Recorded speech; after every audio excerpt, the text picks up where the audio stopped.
que queremos es una garantía de que lo que hablamos, de lo que avanzamos, de lo que negociamos, al final se pueda concretar y se pueda plasmar en un acuerdo y en una ley. La Comisión Europea es una institución española, le hemos transferido soberanía.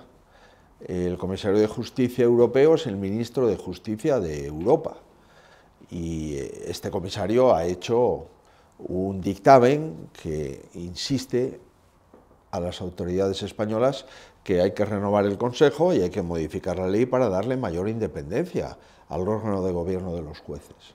Y por tanto, ante la constatación de que en la primera negociación el gobierno nos mintió, nos engañó, nos dijo que no iba a modificar el Código Penal y que la sedición seguiría siendo un delito y al final lo derogó, nos dijo que los políticos que habían metido la mano en la caja iban a ser juzgados con las mismas penas y al final rebajó las penas por malversación.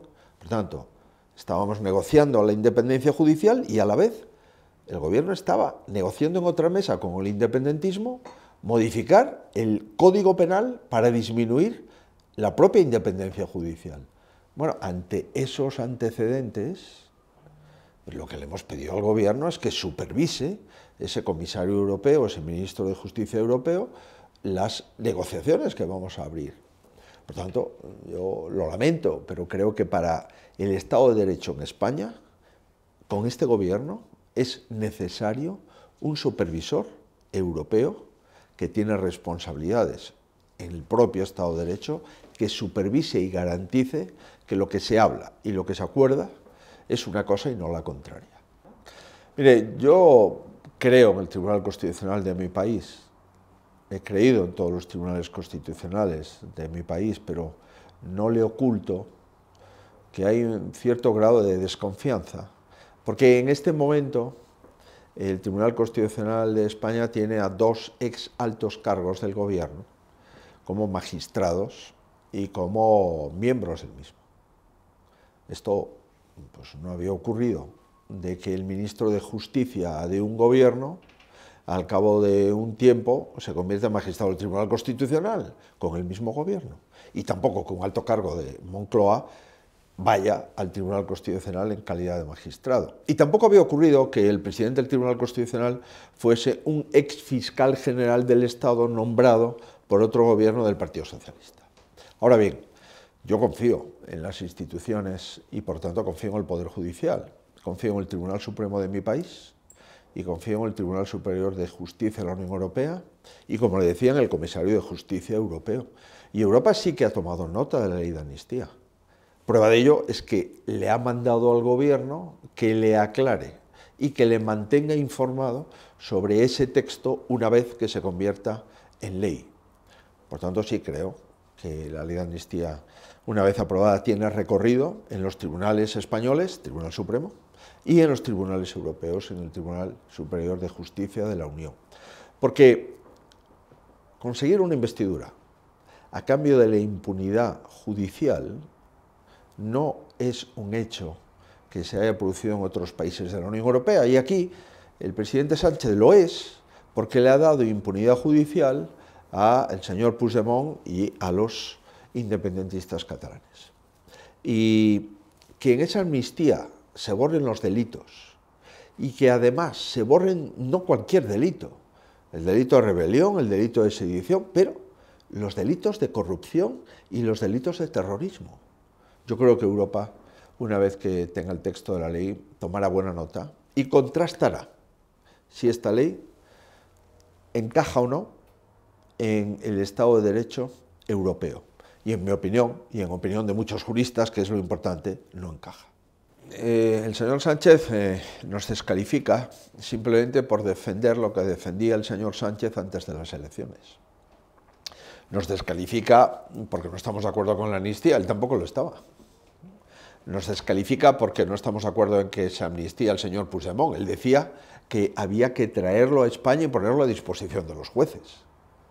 Nos descalifica por decir que no se puede rebajar las penas a un político corrupto. Él decía que a los políticos corruptos hay que incrementarle las penas. Por tanto, que me descalifique por defender lo que él defendía hace unos meses no me produce ningún problema ni ninguna preocupación. Lo que sí le digo es que, mire, pero usted, hay un proceso de deconstrucción, es decir, de una desmembramiento de la unidad de esta nación democrática, esta nación antigua, España, 500 años de antigüedad. Y un movimiento, porque un ciudadano quiere ser presidente del gobierno, pase lo que pase y cueste lo que cueste. Y esto es así, y por tanto, pues gobierna y tiene sentado en el Consejo de Ministros a diputados y diputadas que conforman el grupo parlamentario que se denomina Grupo Parlamentario Plurinacional. Pues hombre, esto es una atipicidad de la democracia española. Y después todos sus socios, Junts, Esquerra, Bildu, Podemos, PNV, pues son socios que no respetan la Constitución española, la mayoría de ellos, que no respetan la corona, que no respetan la jefatura del Estado, que no aparecen en los actos de celebración de la Constitución, que no prometen la Constitución, salvo por imperativo legal, es decir, que no están de acuerdo con el sistema democrático español, ¿no? Y el soporte de ese sistema, que es la Constitución. Y el artículo 2 de la Constitución señala lo que 500 años de historia han acreditado, que España es una nación. Los socios de Sánchez lo niegan, y los que forman parte del gobierno de Sánchez también lo niegan. Y además, por primera vez hemos visto no solo el pacto vergonzante y humillante, en mi opinión, para el presidente del gobierno, firmado con Esquerra Republicana, y el otro pacto firmado con Junts, sino ese pacto desconocido, el pacto encapuchado de Otegi y de Sánchez, que ya hemos visto el pasado 28 de diciembre cuál era. Uno de los primeros acuerdos del pacto, que es que el Partido Socialista, por primera vez en 45 años, entregue sus votos a un partido que perdió las elecciones en la ciudad de Pamplona, Bildu, y le haga alcalde de Pamplona a ese partido que es el heredero político de una banda terrorista. Por tanto, esto es lo que está ocurriendo en mi país, y le puedo asegurar que yo no estoy haciendo una crítica, estoy haciendo una crónica de los hechos que ocurren en España. Esto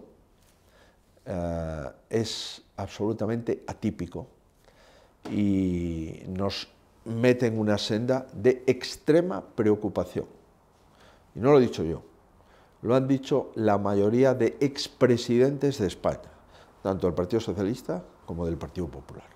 Por tanto, no es una cuestión que estemos exagerando, no, estamos describiendo una situación. Y como primera fuerza política española tenemos la obligación de hacerlo, explicarlo, sin acritud, pero explicar los hechos. Y los hechos son mucho más potentes a veces que las opiniones, porque los hechos son, y las opiniones, pues cada uno tiene la suya. Bueno, supongo ya que el Partido Socialista ya no podrá dar ningún tipo de lecciones sobre pactos con partidos políticos, porque pactar con un partido político que se niega a condenar los atentados de ETA, con un partido político que lleva en sus listas a más de 40 candidatos condenados por delitos de sangre, y que pacta con partidos políticos que no quieren colaborar con la justicia para esclarecer más de 300 asesinatos pendientes de conocer la autoría, asesinatos de ETA, automáticamente el Partido Socialista se acabó las clases sobre posibles alianzas, o coaliciones o pactos con cualquier otro partido. Primera referencia. Segunda, ya ha blanqueado a Bildu en su totalidad.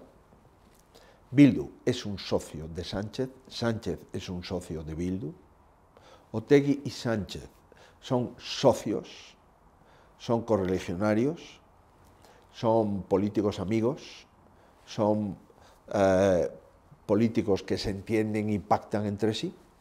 Segunda consecuencia, y la tercera, ¿no? Aviso claramente al Partido Nacionalista Vasco de que se prepare y que tenga cuidado, porque en función de cómo se porte, el Partido Socialista podrá gobernar Euskadi con Bildu, salvo que el Partido Nacionalista haga lo que diga el señor Sánchez, que en ese caso podrá seguir gobernando con el PNV.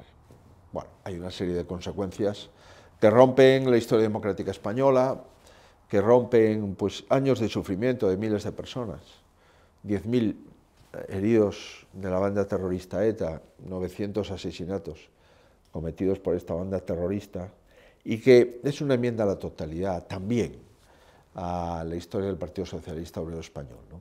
En fin, es una línea roja que ni los más osados y especialistas en el sanchismo podían pensar que podía traspasarse.